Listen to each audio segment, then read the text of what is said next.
I have no idea. That's not my area of expertise. I wouldn't even know how to do that.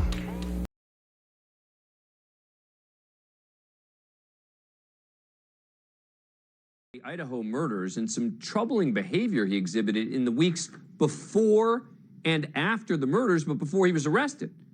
Happened on the campus of Washington State University, where he was a PhD student in criminology.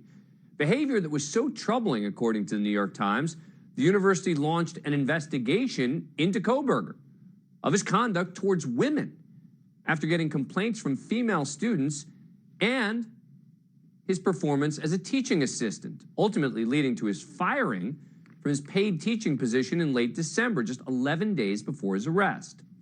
All while Moscow police were conducting an investigation of their own. Does anyone know why a law enforcement vehicle with Montana plates would be involved in the case? I'd be surprised if they had FBI guarding the house, and anyone local would have an Idaho tag. Or is this just security?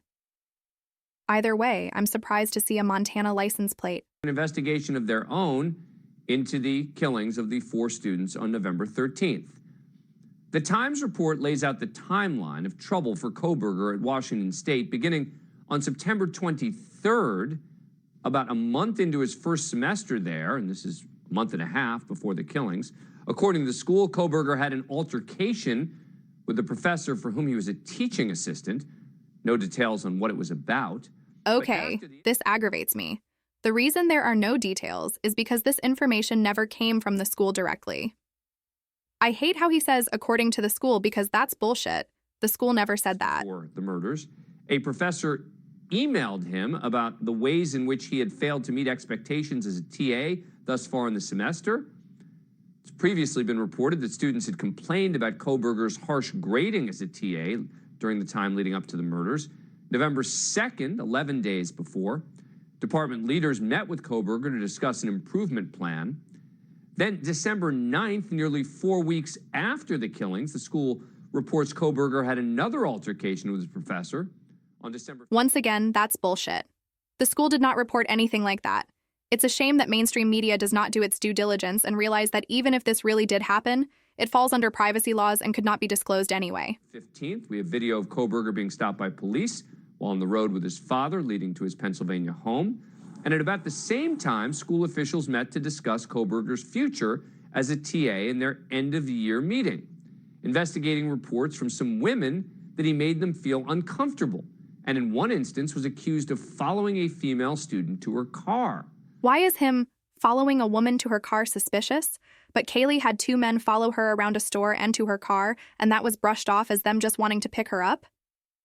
Ridiculous. The university apparently wasn't able to prove any wrongdoing, but still, it was all enough for the university to fire him on December 19th, the official termination in a letter, which Ashley Banfield got a hold of. Then December 30th, Kohberger was arrested for the murders of the 4 Idaho students. Joining us now, Mike Baker, Seattle bureau chief for the New York Times, who wrote the article revealing the timeline. Thanks very much for coming on the program. Appreciate it. So do we have a sense at all of what the primary cause was of his firing? Was it the arguments with the teachers, or was it the reports of his conduct with women? Yeah, right. You had sort of these 2 tracks of problems that were going on. As we understand, the issues with the women, they determined was not founded. They couldn't conclude any wrongdoing. So that ended up not being a factor. Let's listen to that again. As we understand, the issues with the women, they determined was not founded. They couldn't conclude any wrongdoing. So that ended up not being a factor in their decision to fire him. What ended up being the major factor was going through the recent history with him of problems that he had with his professors and other superiors there. Not getting along with your boss does not make you a murderer. This is propaganda. And in my opinion, statements like this without irrefutable evidence should be illegal. They are not stating this as rumor or opinion. It's being stated as a fact, as if it was reported by WSU. There, including 2 altercations. We had been told from a couple of sources familiar with what was going on that these were Every verbal. word these puppets use is chosen very carefully. A verbal disagreement is not an altercation. They are sensationalizing these alleged incidents in order to paint a picture of Bryan being a monster. Why can't the prosecution's evidence speak for itself? Why does mainstream media always have to talk shit and twist everything around? It does so much damage and costs this country so much money. That a lot of this information is only coming out now. Was it tough information to uncover? Can you talk at all about how you were able to get it? The reason this information did not come out prior to this is because it is gossip and hearsay. This kind of unfounded bullshit is what taints a jury pool. You were able to get it? Yeah, it's been tough to get to. The university has not given any indication that this kind of thing was going on behind the scenes. Their statements were essentially that he finished out his semester there in December and they helped law enforcement search his office. So this guy is saying Bryan was fired, and yet the next thing out of his mouth is that Bryan's office was searched? If he was fired, it would not still be his office, would it? I have never had a job that fired someone while they were out of town and left their office desk undisturbed. They would have either fired him and cleared out his office before he left, or waited until he got back. At the time of his arrest, and other than that, they haven't discussed it.